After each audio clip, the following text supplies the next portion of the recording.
Hello friends, first time நம்ம காய்கறி வாங்கும் போது எந்த அளவுக்கு ஃப்ரெஷ்ஷாக இருந்ததோ அதே மாதிரி 15லேருந்து 20 நாள் வரைக்கும் நம்ம எப்படி மெயின்டைன் பண்ணலாம் அப்படிங்கிறது தான் இந்த வீடியோவில் பார்க்க போகிறோம்.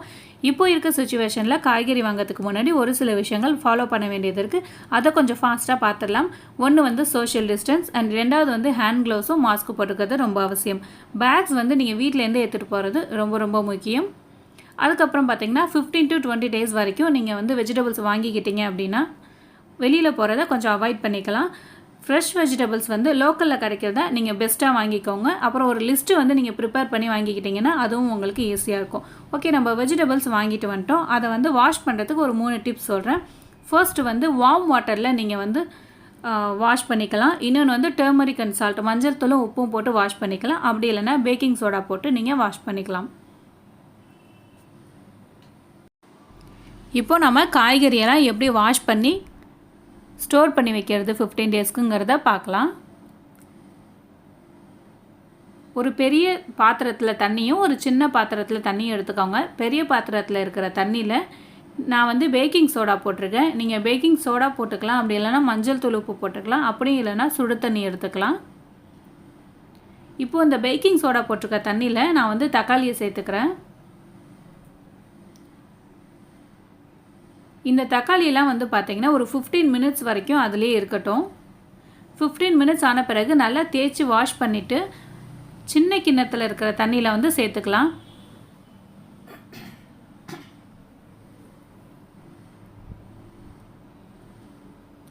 இப்போ இதை திரும்பியும் வாஷ் பண்ணிவிட்டு வேறு ஒரு பாத்திரத்தில் நான் எடுத்துக்கிறேன். இந்த தக்காளியெல்லாம் வந்து நீங்கள் ஒரு சுத்தமான துணியில் தொடச்சி எடுத்துக்கலாம். அப்படி இல்லைன்னா வெயிலில் கூட காய வச்சு எடுத்துக்கலாம். வெயிலில் ரொம்ப நேரம் வைக்கக்கூடாது. இப்போ நல்ல வெயில் அடிக்குது அப்படிங்கிறனால ஒரு அரை மணி நேரம் வரைக்கும் வச்சுக்கலாம். அதுக்கு மேலே வச்சிங்கன்னா காய்கறியெல்லாம் வாடி போன மாதிரி ஆகிடும். அடுத்தது உருளைக்கிழங்கு. நீங்கள் எப்போவுமே வெஜிடபிள்ஸ் எல்லாம் வாங்கிட்டு வந்து வாஷ் பண்ணுறீங்க அப்படின்னா உருளைக்கிழங்கு வாஷ் பண்ணுறது மட்டும் லாஸ்ட் ஆப்ஷனில் வச்சுக்கோங்க. ஏன்னா அதில் வந்து மண் அதிகமாக இருக்கனால அந்த கிண்ணத்தில் வந்து பார்த்திங்கன்னா மண் அதிகமாக இருக்க மாதிரி இருக்கும். அதனால் அதை வந்து லாஸ்ட்டில் வாஷ் பண்ணிக்கோங்க. நான் தோணாதனால ஃபஸ்ட்லேயே வாஷ் பண்ணிட்டேன். ஸோ அதுக்கப்புறம் தண்ணி சேஞ்ச் பண்ணிட்டேன். அதுக்கப்புறம் பீர்க்கங்காய். இது வந்து பார்த்திங்கன்னா நாட்டு பீர்க்கங்காய் இப்படி தான் இருக்கும். பார்த்தாலே தெரியும் உங்களுக்கு, இது வந்து திக்காக இருக்கும். அந்த காம்பெல்லாம் பார்த்திங்கன்னா அதுதான் வந்து நாட்டு பீர்க்கங்காய். ஸோ இதையும் வந்து நீங்கள் வாஷ் பண்ணி எடுத்துக்கோங்க. நான் வீடியோவில் காமிக்கணும் அப்படிங்கிறதுக்காக உங்களுக்கு வந்து சும்மா லைட்டாக கொஞ்சம் நேரம் வாஷ் பண்ணி எடுத்துகிறேன். பட் நீங்கள் ஒரு 15 மினிட்ஸ் வந்து நீங்கள் அந்த தண்ணிக்குள்ளேயே வச்சுருக்கணும். கேரட் வந்து பார்த்திங்கன்னா அழுகி போயிருந்ததுலாம் நிறையா இருக்கும். அப்படிலாம் இருந்ததுன்னா எடுத்துருங்க. வேர் பக்கமும் அந்த மேல் பக்கம் அந்த திக்காக ஒரு இடம் இருக்கும் இல்லையா, அங்கேயும் வந்து குட்டி குட்டியாக அழுகி போன மாதிரி இருக்கும். அது மாதிரிலாம் இருந்துச்சுன்னா நீங்கள் வந்து 15 டேஸ்க்கெலாம் ஸ்டோர் பண்ணக்கூடாது. அதெல்லாம் தனியாக எடுத்துடணும். இப்போ இது எல்லாத்தையுமே வந்து நான் வெயிலில் தான் காய வைக்க போகிறேன்.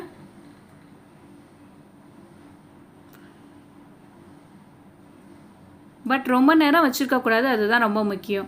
கோஸ் கூட நீங்கள் வாஷ் பண்ணி எடுத்துக்கலாம் மேல் பக்கமாக. அதையும் வந்து நீங்கள் 15 மினிட்ஸ் வச்சுருங்க. கோஸில் வந்து என்னன்னு பார்த்தீங்கன்னா உள்பக்கம் தண்ணி போகாது. பட் மேலோட்டமாக வந்து ஃபஸ்ட்டு லேயரில் மட்டும் தண்ணி இருக்கும். அது என்ன பண்ணணும் நான் சொல்கிறேன் பாருங்கள். இந்த லேயரை மட்டும் நீங்கள் எடுத்துட்டிங்கன்னா உள்பக்கம் வந்து தண்ணி நிற்காது உங்களுக்கு.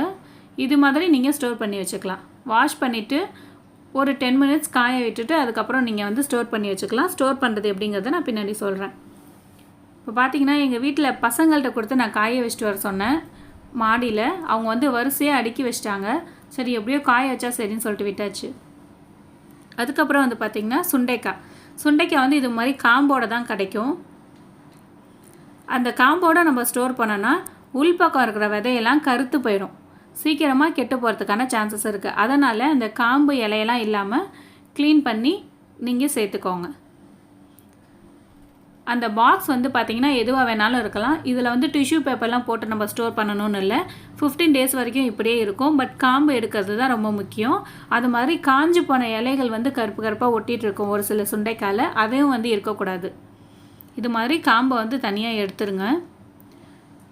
எந்த வெஜிடபிள்ஸ் வந்து நீங்கள் க்ளீன் பண்ணாலும் அடியில் வந்து ஒரு நியூஸ் பேப்பர் போட்டுக்கிட்டிங்க அப்படின்னா உங்களுக்கு க்ளீன் பண்ணுறதுக்கு ரொம்ப ஈஸியாக இருக்கும். அதுக்கப்புறம் வந்து சொரக்காய் வந்து வாஷ் பண்ணி எடுத்துக்கோங்க. எடுத்துகிட்டு இது மாதிரி தோலை சீவிக்கலாம். சொரக்காய் தோலில் சட்னி கூட பண்ணுவாங்க. பட் நீங்கள் அதை ஸ்டோர் பண்ணக்கூடாது, உடனே சட்னி பண்ணிடணும். இப்போ பார்த்தீங்கன்னா நான் சீவிட்டு 2 சைடும் கட் பண்ணிடுறேன். நீங்கள் இது மாதிரி சின்ன சின்னதாக வேணும்னாலும் கட் பண்ணிக்கலாம். அப்படி இல்லை உங்களுக்கு வந்து இன்னும் சின்னதாக தான் உங்களுக்கு வேணும் அப்படின்னு நினச்சிங்கன்னா பெரிய பெரிய பீஸாக வந்து கட் பண்ணி வச்சுட்டு உங்களுக்கு வேணுங்கிறப்ப சின்ன சின்னதாக நீங்கள் கட் பண்ணிக்கலாம். நான் வந்து இது மாதிரி சாம்பாருக்கு போகிறோம் அப்படிங்கிறனால நான் பெருசு பெருசாக கட் பண்ணியிருக்கிறேன். கூட்டுக்கெல்லாம் சின்ன சின்னதாக கட் பண்ணுவோம் அப்படிங்கிறனால நீங்கள் வேணும்னா சின்ன சின்னதாக கட் பண்ணிக்கலாம். ஏன் வந்து இது மாதிரி கட் பண்ணி வைக்கிறோம் அப்படின்னு பார்த்தீங்கன்னா உள்பக்கம் இருக்கிற விதை வந்து முத்தி போகாமல் சொரக்காய் வந்து முத்தாமல் இருக்கும். இது வந்து நாட்டு சொரக்காய் கிடையாது, ஹைப்ரிட் வெரைட்டி தான். பட் இருந்தாலும் இப்போ கிடைக்கல அப்படிங்கிறனால நான் இந்த சொரக்காய் வாங்கினேன். இதுலேயுமே வந்து மேல் பக்கம் வந்து நீங்கள் தட்டி பார்த்தீங்கன்னா ரொம்ப ஹார்டாக இருந்துச்சுன்னா அது வாங்கக்கூடாது. ஏன்னா உள்ளே இருக்க விதை வந்து அதிகமாக இருக்கும், முத்தி போனதாக இருக்கும். அடியில் வந்து ஒரு டிஷ்யூ பேப்பர் வச்சுட்டு மேலே இந்த சொரக்காய் கட் பண்ண சொரக்காவை போட்டு நீங்கள் மூடி வச்சிட்டிங்கன்னா அப்படியே இருக்கும். பட் இதுக்குள்ளே வந்து தண்ணியே இருக்கக்கூடாது. நீங்கள் சொரக்காவை வாஷ் பண்ணக்கூடாது, சமைக்கும் போது தான் வாஷ் பண்ணணும். இப்போது மாடியில் காய வச்ச வெஜிடபிள்ஸ்லாம் நான் எடுத்துகிட்டு வந்துட்டேன். இதை எப்படி வந்து நம்ம பேக் பண்ணி வைக்க போகிறோம் அப்படிங்கிறத இந்த வீடியோவில் பார்க்கலாம்.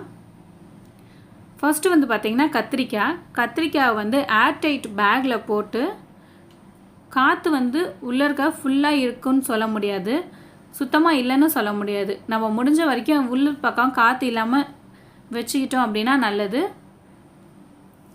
பட் அதில் வந்து கொஞ்சம் காற்று நிற்கும், அந்த கேப்லாம் இருக்கனால முடிஞ்ச வரைக்கும் காற்று இல்லாமல் ஏர்டைட் பேக்கில் வந்து போட்டு வச்சுக்கலாம். பீர்க்கங்காய் வந்து 2 மெத்தட் இருக்குது. நீங்கள் இதே மாதிரி ஏர்டைட் பேக்லேயும் போட்டு வச்சுக்கலாம். அப்படி இல்லைன்னா தோலை சீவிட்டு சொரக்காய் வந்து நம்ம எப்படி கட் பண்ணமோ அதே மாதிரியே கட் பண்ணி போட்டு வச்சுக்கலாம். அப்படியும் இல்லைன்னா 3வது மெத்தட் ஒன்று சொல்கிறேன். 2ஆக வந்து உடச்சி வச்சுருங்க. நீங்கள் இது மாதிரி ஏர்டைட் பேக் கிடைக்கல அப்படின்னா 2 உடச்சி வச்சிட்டிங்கன்னா உள்பக்கம் இருக்கிற விதை வந்து முத்தி போகாமல் இருக்கும்.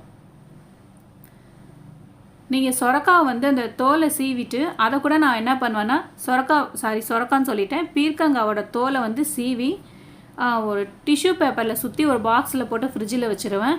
அது கூட 10 days ஆனாலும் அப்படியே இருக்கும். அதை எடுத்து நம்ம சட்னி கூட பண்ணிக்கலாம். அதுக்கப்புறம் வந்து பார்த்திங்கன்னா இந்த சீலிங் ரேப் எல்லாருக்கும் தெரிஞ்சிருக்கும். இந்த கவரில் கூட நம்ம சுற்றி வைக்கும் போது பார்த்திங்கன்னா உங்களுக்கு 20 days வரைக்கும் அப்படியே இருக்கும். நான் ஏன் வந்து இந்த 15 to 20 days சொல்கிறாங்கிற ரீசன் வந்து கண்டிப்பாக நான் சொல்லணும். 15 to 20 days வரைக்கும் வந்து வெஜிடபிள்ஸோட சத்துக்கள் வந்து குறையாமல் இருக்கும். அதுக்கப்புறம் வந்து பார்த்திங்கன்னா நம்ம எவ்வளோ தான் ஸ்டோர் பண்ணி வச்சாலும் அதோட சத்துக்கள் வந்து குறைய தான் செய்யும். அதனால் மேக்ஸிமமோட இந்த வெஜிடபிள்ஸோட டைம் வந்து நான் 15 to 20 days சொல்கிறேன். வீக்லி ஒன்ஸ் கூட நம்ம வாங்கிக்கலாம். பட் இப்போ இருக்க சுச்சுவேஷனில் அதிகமாக நம்ம வெளியில் போகாமல் இருக்கிறதுக்கு ஒரு 15 to 20 days வரைக்கும் வாங்கி வச்சுக்கிறது தான் ரொம்ப ரொம்ப நல்லது. பீட்ரூட்டையும் பார்த்தீங்கன்னா அதே மாதிரியே நான் சுற்றி வைக்கிறேன். இது மாதிரி வச்சிங்கன்னா நீங்கள் 25 days வரைக்கும் இதை வைக்கலாம். அப்படி நீங்கள் நான் கவரில் வைக்கலைன்னா ஜஸ்ட்டு நீங்கள் ஃப்ரிட்ஜில் வந்து வச்சுட்டா போதும். பாக்ஸ்லலாம் போட்டு வைக்கக்கூடாது. பாக்ஸில் போட்டு வச்சிங்க அப்படின்னா இந்த பீட்ரூட்லேருந்து தண்ணி விட்டு ரொம்ப சாஃப்டாகி சீக்கிரமாக பழச மாதிரி ஆகிடும். கேப்சிகம் வந்து நீங்கள் கவரில் போட்டு வச்சுக்கலாம். அப்படி இல்லைனா கட் பண்ணி ஒரு பாக்ஸில் போட்டு டிஷ்யூவில் சுற்றி வச்சுக்கலாம். கேரட்டும் வந்து இது மாதிரி ஒரு ஏர்டைட் பேக்கில் போட்டு வச்சுக்கலாம். அப்படி இல்லைன்னா காட்டன் பேக்ஸ் இருக்கும் இல்லையா, அதில் கூட வந்து இந்த கத்திரிக்காய் கேரட்லாம் போட்டு வச்சுக்கலாம். உங்கள்கிட்ட இந்த ஏர்டைட் பேக் கிடைக்கலன்னா இப்போ நிறையா வந்து துணிப்பை மாடலில் வருது இல்லையா, அதில் வந்து நீங்கள் கத்திரிக்காயும் கேரட்டு அது மாதிரி ஐட்டம்ஸ் போட்டு வச்சுக்கலாம்.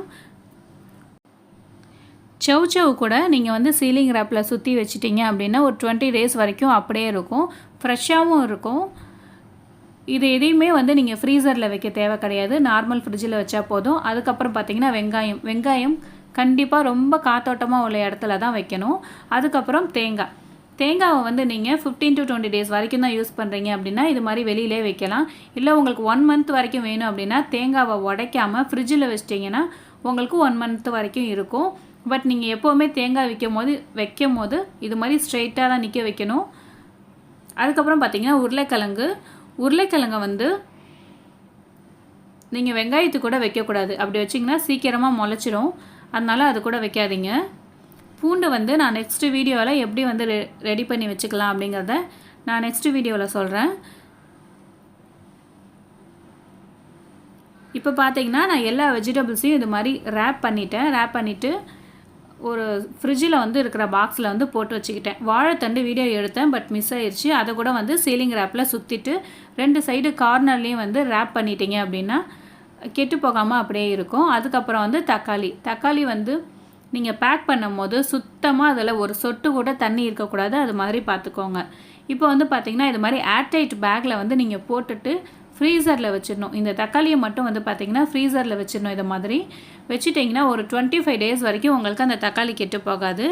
அப்படி இல்லை உங்களுக்கு ஒரு 15 டேஸ் வரைக்கும் அந்த தக்காளி இருந்தால் போதும் அப்படின்னு நினச்சிங்கன்னா இது மாதிரி ஒரு பாக்ஸில் வந்து அடியில் டிஷ்யூ பேப்பர் போட்டுட்டு மேலே வந்து தக்காளி வச்சுக்கோங்க. நான் வந்து 15 to 20 டேஸ் வரைக்கும் யூஸ் பண்ணுறதுக்கு இந்த பாக்ஸ்லையும் அதுக்கப்புறம் யூஸ் பண்ணுறதுக்கு ஃப்ரீசர்லேயும் வைக்கலாம் அப்படின்னு சொல்லிட்டு தான் இது மாதிரி வந்து தனித்தனியாக வச்சுருக்கிறேன்.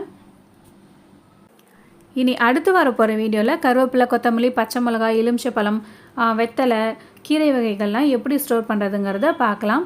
என்னோடய சேனல் இப்போ தான் நீங்கள் ஃபர்ஸ்ட் டைம் பார்க்குறீங்கன்னா மறக்காமல் சப்ஸ்கிரைப் பண்ணுங்கள். அப்படியே பக்கத்தில் ஆல்னு ஒரு சிம்பிள் இருக்கும், அதையும் கிளிக் பண்ணுங்கள். அப்போ தான் நான் எப்போ வீடியோஸ் போட்டாலும் உங்களுக்கு நோட்டிஃபிகேஷன்ஸில் வரும். நன்றி.